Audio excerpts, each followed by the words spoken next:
स्टेबलस Esper sand paper भी कहते हैं, क्योंकि पत्तों में ऐसी आवाज़ आएगी दोस्तों किसने किस तरह हम हाथ लगाते हैं। तो इसकी शुरुआत हमने एल लेयरिंग से की थी। तो फ्रूटिंग भी होता है इस प्लांट में।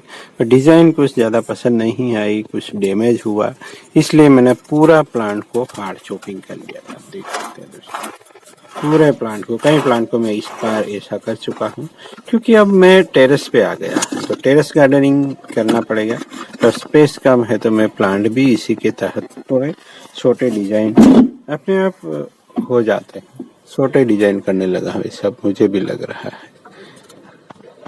तो चलिए यहाँ वायरिंग कर लेना है, सिंपल सी बात है। कई प्लांट को इस बार मैं काट चुका हूँ इस तरह हार्ड चॉपिंग। यहाँ दो में से एक ही ब्रांच रखनी पड़ेगी, क्योंकि दो ब्रांचों के बीच की दूरी इतनी कम नहीं होनी चाहिए, वो याद रखना है दोस्तों। कई सारे वीडियो अवेलेबल है इस बात के कि दो ब्रांचों के बीच में सुरक्षित दूरी अगर आपको पता चल जाए, यानी 2 इंच से थोड़ी कम हो तो चलता है, पर आधे इंच से कम तो नहीं चलानी है। अब सीरीज मेंटेन करनी है, वायरिंग का बेसिक नहीं पता है तो आप लोगों को वायरिंग के कुछ वीडियो रिफर करने हैं। वायरिंग लिखिए, माय बोनसाई आर्ट लिख दीजिए, आपके सामने कुछ आ जाएंगे। वायरिंग गाइड करके प्लेलिस्ट में तो आजकल कौन जाएगा, सब रील के पीछे पड़े हैं, तो फिर वीडियो भी कोई नहीं देखता ऐसा लग रहा है मुझे। फिर भी मैं कोशिश रहती है, कुछ हमारे पुराने व्यूअर्स है उनके लिए ही वीडियो बनाने की कोशिश करता हूँ, जिससे बनी रहे कंटिन्यूटी इस आर्ट के साथ। तो कंटिन्यू जुड़े रहना बड़ा ज़रूरी है दोस्तों।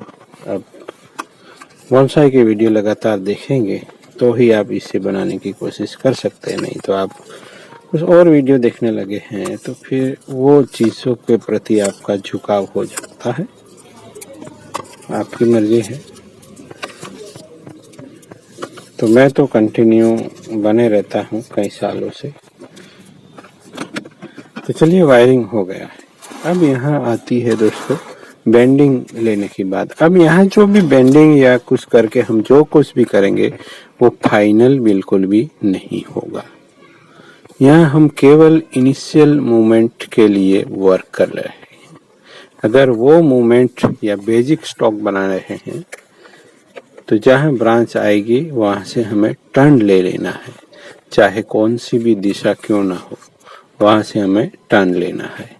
वो टर्न आप कहीं भी ले सकते हैं, आगे पीछे या आपके सोच के अनुरूप, क्योंकि यहाँ एक दूसरी ब्रांच है, उसको भी ध्यान में रखते हुए और पूरे जो ब्रांच है उसके ऊपर फोर्स लगाना होता है।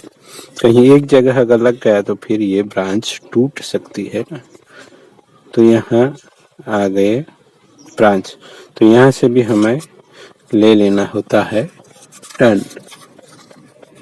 तो जहाँ ब्रांच आती है वहाँ से टर्न लेना है। ऐसा करते वक्त यहाँ देखिए थोड़ी क्रैक की साउंड आई, तो ऐसे में अगर प्लांट टूट भी जाए तो भी घबराना नहीं। हमारे पास 2 ब्रांचें ऑलरेडी पड़ी है और एक ब्रांच से ही हम वर्क कर रहे हैं, वो भी याद रखें। तो मैं यहाँ कुछ अनयूजुअल सा भी कर सकता हूँ, बेंडिंग वगैरह। तो जहाँ ब्रांच या इंटरनोड आते हैं वहाँ से हम इस तरीके से टर्न ले सकते हैं। कहीं से भी दोस्तों कुछ भी कर सकते हैं आपको जो भी अच्छा लगे। यहाँ मुझे आगे नहीं जाना है, मुझे इसे करना है, वैसे कुछ भी कर सकते हैं, बट उसका जो एपेक्स है या टॉप पॉइंट होता है उसको कैसे भी करके इस बेस पे लाना होता है। ये इस बोनसाई का थोड़ा बेसिक है, और वो जो एपेक्स डिजाइन करेंगे वो हमारी ओर थोड़ा सा झुका होना चाहिए। तो जहाँ ब्रांच वहाँ टर्न का नियम को फॉलो करते हुए आप इस तरह कुछ कर सकते हैं। तो ये हो गया इनिशियल मूवमेंट। अब उस पर ग्रोथ होने देना है, कोई ट्रिमिंग नहीं करनी है। हमने जो किया है कुछ ब्रांचों को रिमूव किया है, ट्रिम नहीं किया है। अब स्प्रिंग है तो जबरदस्त तरीके से ये स्टार्ट हो जाएगा और हो भी चुका है। तो मिलते हैं। Thank you for watching. ऐसे बने रहिएगा।